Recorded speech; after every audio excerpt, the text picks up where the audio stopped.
Watch this.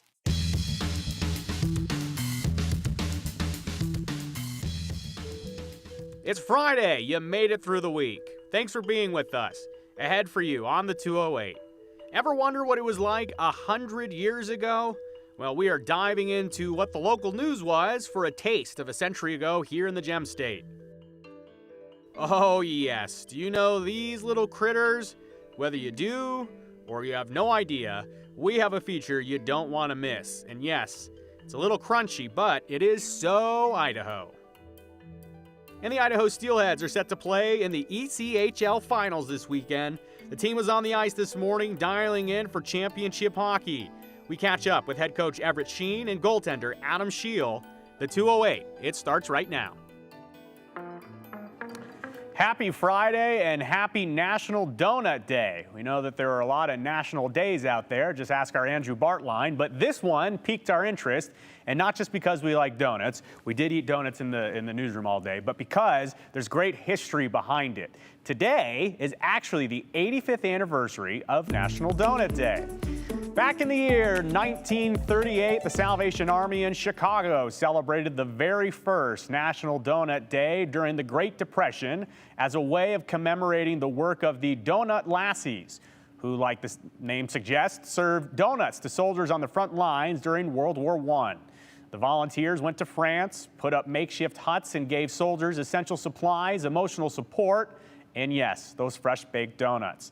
So this morning, the Salvation Army of Boise continued the tradition of Donut Day by handing out donuts to veterans at the Boise VA Medical Center. And go out there and get yourself a donut. There's still time. Or better yet, maybe go grab a vet and take them with you. Well, speaking of on this day in history, we decided to check out what the news was like this week 100 years ago. So yesterday, we took a peek, and no surprise, the news wasn't all videos and online articles. Everything was print. Really just a few pictures here and there, a lot of words. The news used to be very different. Now, in North Idaho, things like the price of long-distance calls and decreasing and how to fertilize your potato crops, that was the talk of the town at the time. So let's travel back in time to Rathdrum, Idaho, 100 years ago. It's the Rathdrum Tribune, June 1st, 1923. Pool season is in full swing. The Ladies Civic Club will regulate and sell tickets for swimming this year. The fee charged this year will go towards maintenance and a caretaker. And a Harrison rancher, convicted of murdering his wife in 1911, escaped the Idaho Penitentiary. No word if he's been found. In agriculture news, looking to beat the heat with your potato crops? Cow manure is the best, as it will not burn crop if weather is dry and hot in spring. But don't use horse manure. Flash! The Earth is top-shaped. French scientist puts forth theory that will be found more or less interesting. The scientists even as far as to claim that the Earth has 4 sides. What's it and how do you say it? Ever needed an explanation at a restaurant when you couldn't make out au gratin or anglaise? Don't worry, it just means retrospectively, covered with cheese or in English style. Bees! They're a profitable investment in work while you sleep. Get in touch with the Inland Seed Company. The hero gets the girl. Lieutenant J.A. McReady won over his bride, Miss Nellie Turner of California, by flying nonstop from New York to California. This is her on the wedding day. Have a tire blowout? Replace it with the Badger. Not sure a furry critter will get you where you need to go, but get 10% off with cash. Calling family and friends far away is now more affordable. Long-distance message rates are less. Evenings and late nights will run you 30 cents per 3-minute calling someone personally. All this to call someone tonight or Sunday. And that's the news, June 1st, 1923.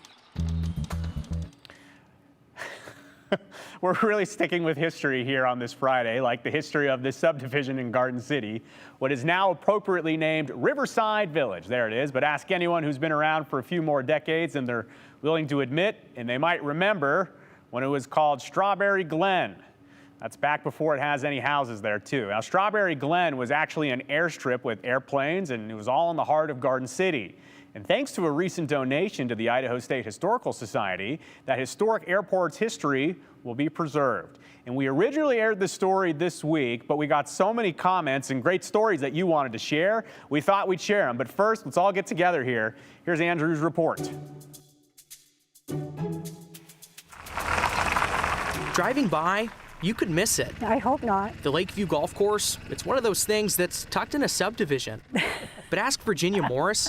Or the range was too far out. And there's always a story to share if you're looking. It's been here a while and was called Cherry Lane for a long time, so it's really taken on a new life. And I think that's what's fun about these kinds of places, is being considered an old timer, which I never thought I'd be considered. It's just fun to have these memories brought back. The memories, they live where we do. They live on the roads that we drive. They live through the signs that we read, whether we're looking or not. And that we get to be a part of that is really exciting and inspiring. Nicole Ingleterra works at the Idaho State Historical Society, where this sign shows a garden city before, well, the city. It shows really beautifully, I think, some of the ways that our cities changed. So with Garden City in particular, that this is now no longer an airfield. Pretty obviously, it's a subdivision. And it's part of history, tied up in a decades-long game of lost and found, which easily could have been a game of finders keepers. Well, it was like Frodo. I had the ring, and I knew it needed a home, but I could not get anybody to help me find a place for it. Or people wanted it, but maybe not for the right reasons. Virginia received the sign from a friend who inherited it from family. He asked me if I would find a home for it. Otherwise, he was going to take it to the dump because he had no room for it. But the Historical Society, they said, bring it on. In the beginning, it had been, I think, called Major Airfield at one point in time. If I'm remembering correctly, there was a helicopter firm appropriated the airfield or purchased the airfield at some point in the 60s, and that's when it got the name Strawberry Glen, and that's what's stuck for the last almost 20 years of its life. Old photographs show a wide straightaway shot right down the center of the development we know today, but the old maps, they tell a better story. Between the pilot jargon and measurements, there's a fair warning to steer clear of the chicken coops. You know, it's the story of many cities, that as there are more people moving in and as there are, a need for more homes, that something like an airfield in the middle of a metropolitan area becomes a little less attractive. They're lost, but at the same time, there are people who keep that memory of what our places and spaces looked like before. You could miss it. Is that a gimme? Come on, you guys. Or you could be the one looking. I'm glad I did it. I'm glad it's over, though. I'm glad it's found a good home. If you grew up here in the 50s and 60s, it's very nostalgic to hear about all the places that used to be. And it sparks memories of childhood that, you know, it's pretty complicated times we live in, so we get just a chance to go back to our childhood memories when things were less hectic and less divisive, and I think it brought people together, frankly. I really do. And a big thank you to Virginia for taking the time out of her golf outing to talk with us earlier this week. And just a quick side story, she was golfing. Andrew Bartline had contacted her. She said, I'm going to finish up the front nine. I'll meet you on the turn. It's exactly where she meant. So after that interview, she kept on golfing. But anyways, it was a small ask from us, considering it took her 3 months to finally get the sign, a proper home with the Idaho State Historical Society. Her reference to bringing people together is directed at a Facebook post. 95 people have commented it so far, maybe even more at this point, often sharing stories about what they remember from the airfield or any sort of family connection that they may have had. And after we shared the story this week, you shared your stories as well, and boy, did we love reading these, like this one. Wilderness Encounters Outfitters operated out of the Strawberry Glen Airport in the 70s. It was an outfitting company that owned Sheep Ranch in Wild Rivers, Idaho, and was owned by Jim Campbell. A lot of backcountry flying happened from there. My mom was the manager, and my brother were gas boys. John in Boise said, those of us old birds in the aviation community remember Strawberry Glen, Floating Feather, Tearchling Field, Glideport Caldwell Municipal Airport, Hobler Field, and other small aeronautical gateways with fond memories. Steve B., who was a World War II vet, he said he also remembers those airports. He told us, I remember the Strawberry Glen Airport with the old steel bridge on the northeast end. And John E. said, after moving to Riverside Village in the early 90s, my cousin, who was a pilot living in Texas, recalls flying his plane into that airport. Small, small world. Small world indeed. And the Historical Society will keep the sign and preserve it. Who knows? Maybe we'll see it on display very soon.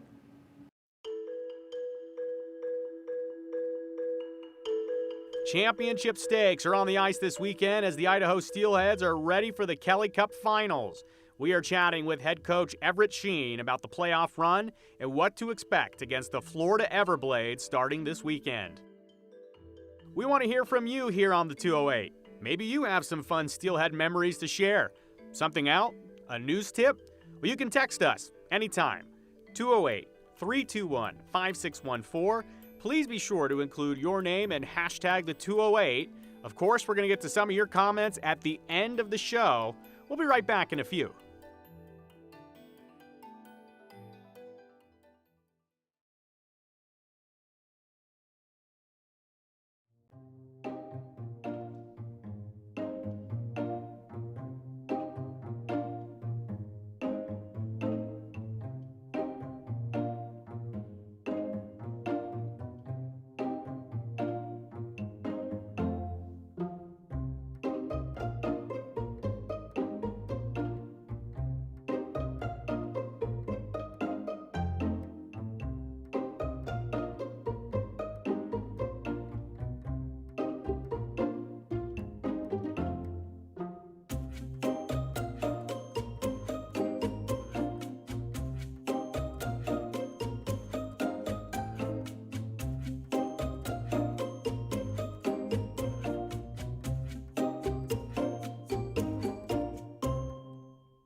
Well, we've talked about the special season brewing in downtown Boise. The Idaho Steelheads Hockey Club are 4 wins away from winning the Kelly Cup Championship. Idaho takes on the Florida Everblades coming up this weekend, and it's a real throwback to the 2003-04 season. Do you remember it? Idaho took on Florida in the finals that year, and Steelhead secured their second Kelly Cup that season. But let's get back to today. Yes, the Idaho Steelheads were on the ice this morning for their final practice at home for the year. Players are revving up for tomorrow night against Florida. Coaching staff, they are locked in too. Head coach Everett Sheen, he was watching on and he spoke with us right after practice. He gives us a look back on the playoff run so far and sets the tones for the game this weekend. Definitely some confidence. We kind of talked about it all season, how we're built to play different styles, and we're a resilient group. And you saw that in Utah going down 2-0 and then winning 4 straight in overtime. And a little bit more of a rough and tumble series against Allen. And Toledo again was a skilled, fast hockey team. And we just, I thought we illustrated our versatility as a group along with our resilience. It's really about it. It's just study the film.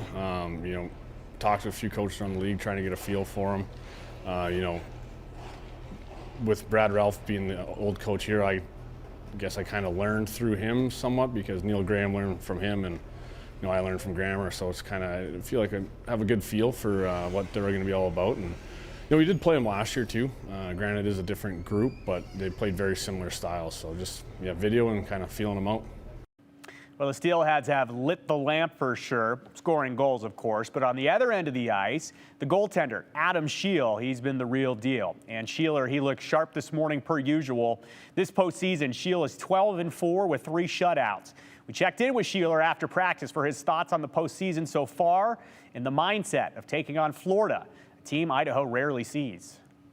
Practice was good. I think the guys were moving it, snapping it pretty well.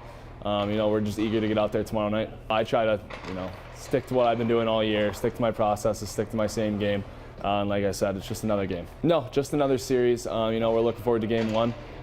We got our game plan. We know what we need to do, try and be successful, and then go from there. One day at a time, staying in the moment and just, having some fun with it. This time of the year especially, you can't be hanging on to good thing that's happened, bad thing that's happened. Big save, bad goal. It's just a wash. It's all about the next save. It's all about what's going on right now.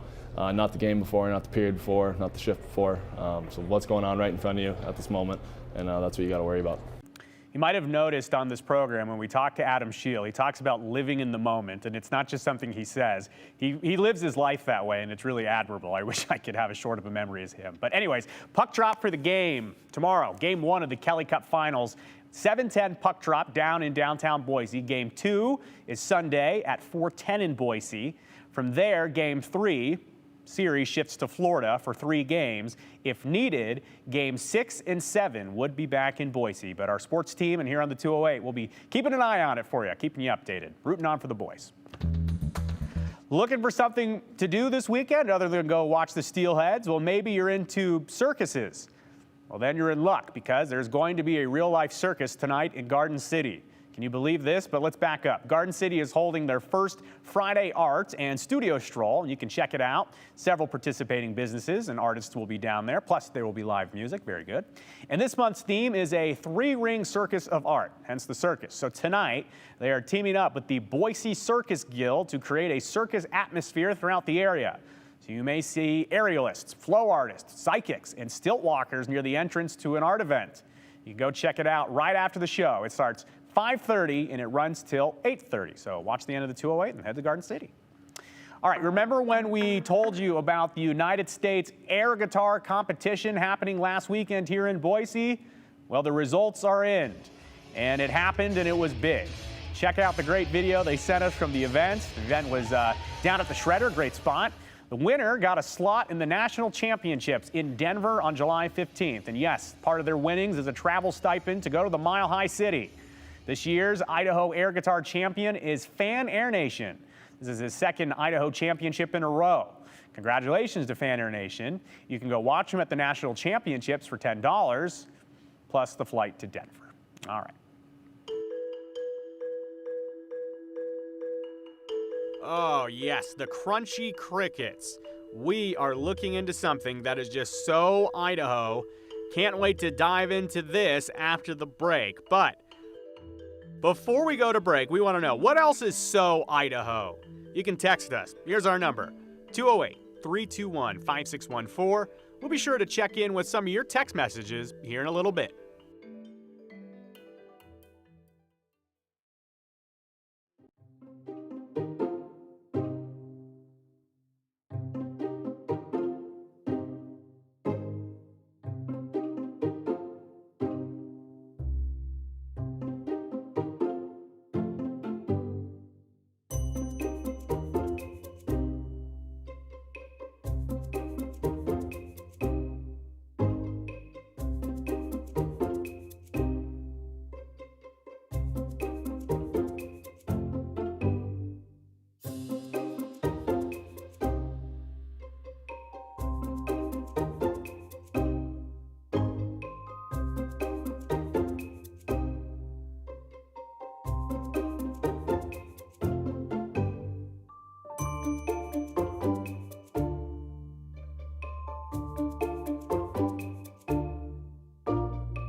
Thought I would just jump right into the weather, show you the 7-day forecast. We'll go for Boise. We'll also look for Twin Falls as well as the mountains. First of all, here's the Boise area. Temperatures are going to rise. And you know, the main thing to notice here, just a slight chance of thunderstorms, maybe giving it just a little bit more in some spots like toward next Thursday and Friday, which actually could cool these temperatures down just a little bit as we could come close to 90 about the middle part of next week. But you see those temperatures on the rise. And then you notice there's that little fall toward next weekend. And we can see temperatures somewhere into the mid to the upper 70s, which is still an indication to be that we could be seeing some thunderstorms around the area. This is the Magic Valley forecast. Temperatures will be in the 70s, very nice. Lower 80s will be about as hot as it gets in the Magic Valley area. And then the temperatures start dropping into the 70s. Some thunderstorms are also possible. See, in this, that unsettled weather just continues the same we've had. And in the mountains, when these hit the mountains, you can see on Sunday and Saturday 70%, because when you see the thunderstorms or rain, it could be brief periods of heavy rain. As you get into next week, most of the temperatures will be very pleasant, basically into the 70s, and then eventually most of those high temperatures will drop back down into the mid to the upper 60s. Have a good weekend. Well, thanks, Rick. I appreciate it. If you lived in Idaho for a while, then you know what we're talking about when we say things like large, crunchy bugs that swarm roads and make them slippery. You have any idea what I'm referring to? Yes, we're talking about Mormon crickets. But if you don't know, John Miller, redial it for us.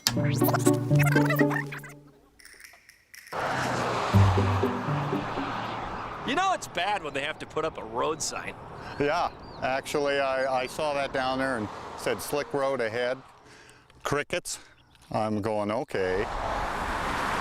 Of course, where most of us would just see bugs. I see bait. I see free bait. He'll stand still. Oh, missed him. Bob Lambro, a predator in his own right. Yeah, I hope to fill this bottle. Turns out Bob really wouldn't have a problem, because just up the road, that sound you're hearing? That ain't popcorn. I can say one thing's for sure, Bob. You're gonna need a bigger bottle. I am gonna need a bigger bottle. Oh yeah, you got a dozen at a time. Yeah, I don't, they just come to me now. The mass of Mormon crickets and other wingless longhorn grasshoppers running amok on this runaway truck ramp. Individually, no match for a Dodge pickup, but all together, one wiggly brown wave. Oh man, here they come. Yeah, if you could herd them this way. Why I didn't bring a net, I'll never know. Oh man. This is fodder for Stephen King. Or anyone else who pulls over and recalls stories of past infestations. They were so thick on the road that they had to chain up to come up the other side of the hill. And the seagulls were actually chasing them down and eating them. And the seagulls were so full they couldn't fly. We had to slam on the brakes not to hit the seagulls. Of course, no one's slamming on the brakes for these guys. And for Bob, that's 20 fluid ounces of bug. So beware of the crickets on the roadway. And watch where you step. Oh! Oh! Quit crunching them, John. You're killing my bait. John Miller, Idaho's News Channel 7. Some people like to eat those. Anyways, the Mormon crickets are back.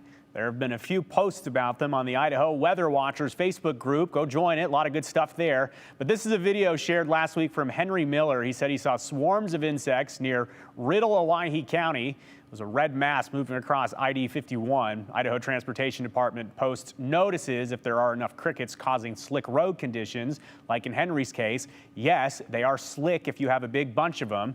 You can find those notices on 511 Idaho. But while drivers are fretting over the Mormon crickets, anglers are rejoicing. This is going to answer a question for you. One of our KTVB directors, Andy Keckel. Hello, Andy. He shared this picture. He said this catfish was caught with Mormon crickets. Oh yeah, apparently catfish love the thing, so anglers use the crickets all the time to go fishing. Andy has the best beard in the building, so good job, Andy, you're the man. So I guess one man's trash is another man's treasure.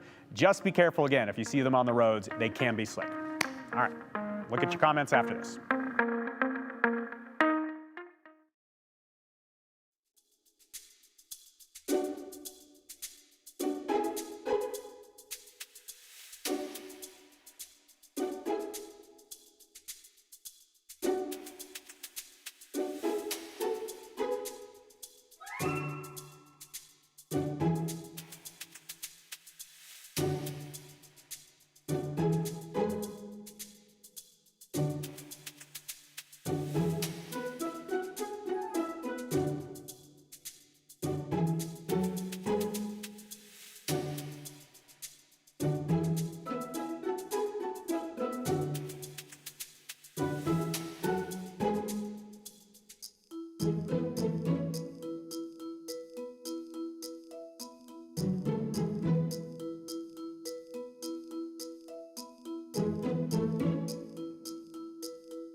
Well, thanks for being a great audience today. We got so many text messages. Let's just get right to them. This person says, loved your history report on Strawberry Glen Airport. However, I landed with my dad at the controls in the old Bradley Field Airport across the Boise River from this one where the current Idaho fairgrounds are located. Check that one out as well. Thank you for the history note. Longtime Boiseans correcting with it's Boise, not Boise. It's so Idaho. Rick from Eagle, you nailed it, Rick. I agree with that one. Jim says, hey, Joe, I've only been here 10 years, but for sure the ice cream potato at West Side Drive-In and also finger steaks at the Big Bun Drive-In on Overland. Truly an Idaho staple in my book. Yes, those are so Idaho. We appreciate the answers on that one. What else we got? This person says, air guitar is so stupid. They don't even look like they're playing any kind of instrument. Good way to make a fool out of yourself. That person will not be trying air guitar. And this person says, jackalopes. Hashtag the 208. All right, folks, we'll be back on Monday. Take care of each other.